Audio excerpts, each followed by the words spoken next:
Review pemakaian tas Coach selama 2 tahun. So, first of all, ini tuh aku dibeliin dan itu 2 tahun yang lalu dan belinya pun pre-love, guys. Kalau pre-love mah untung-untungan ya. Jadi kayak bisa dapet yang lumayan use tapi harganya lebih low. Ada juga yang pemakaian orang sebelumnya tuh masih rapi tapi ya biasanya harganya sedikit lebih mahal tapi tetap aja lebih murah daripada yang barunya. Dan tas ini tuh menurut aku timeless banget karena dia udah dari 2 tahun yang lalu, which is 2024 ya, itu masih hype sampai sekarang juga dan masih banyak yang cari. Karena mungkin pertama tasnya simple, cuma gini aja. Terus apalagi yang warna hitamnya ini tuh warna signature-nya. Langsung aja ke pemakaiannya karena aku nggak tahu mau ngomong apa lagi. Oh ya, disclaimer, aku tuh pakainya nggak yang sesering itu karena nggak yang sampai aku pakai tiap hari atau tiap weekend gitu, nggak. Ini muatannya nggak terlalu banyak pertama. Aku tuh tiap hari bawaannya kayak segebok padahal nggak tahu mau diapain. Body luarnya selama 2 tahun tuh aman banget. Mungkin karena aku juga pakainya nggak yang terlalu gerasak-gerusuk juga. Tuh bagian sudut-sudutnya tuh masih aman. Di bagian kulit sininya juga nggak ada yang kelupas sama sekali tuh. Nggak ada yang terkikis sama sekali. Nah, ini buat strapnya. Strapnya tuh bisa dilepas pasang. Ini bagian kiri bisa dilepas pasang, tapi bagian kanannya nggak bisa. Ini juga bisa diakalin gitu. Jadi kalau misalkan kalian itu mau di sling bag pakai tali tambahan atau strap for fun yang bisa nyantelin ini sama ini tuh. Nah, resletingnya ini juga masih bagus banget ya. Itu nggak ada yang karatan sama sekali dan masih lancar. Tuh, masih lancar banget.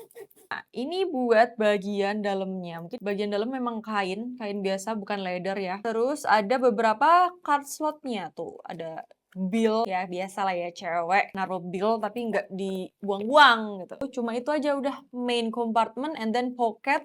Terus ini juga pocket. Udah selesai. Sebenarnya model tas-tas begini tuh aku juga punya 2. Terus satunya lagi itu ada Kate Spade itu canvas. Jadi lebih ringan daripada yang ini. Tapi menurut aku ini tuh juga udah ringan banget. Karena mungkin tasnya sendiri pun juga udah kecil ya. Jadi mau berharap seberat apa untuk tas kecil ini ya kan. Nih kalau aku pakai kira-kira kayak gini. Ini kayak gue kayak jualan padahal kagak. Ini mau review aja guys. Jadi kalau ditanya tas ini tuh worth it atau enggak, jelas worth it buat ukuran tas kecil ini. Kan kadang kita butuh juga ya kayak ke kondangan, ke dinner. Terus untuk harganya juga nggak yang terlalu mahal-mahal banget. Kalau harga barunya itu sekitar 3-4 juta kali ya. Dan kalau di pre-love ini sekitar 1-2 jutaan lah. Kalau di pre-love biasanya tergantung kondisinya. Kalau di baru ya tergantung kamu beli di mana. Di multi brand store kah, di officialnya kah, atau di outlet mungkin yang lebih murah lagi gitu. So, itu aja review dari aku. Nah, kalau kalian mau di-reviewin juga tas aku yang Kate Spade, coba komen di kolom komentar.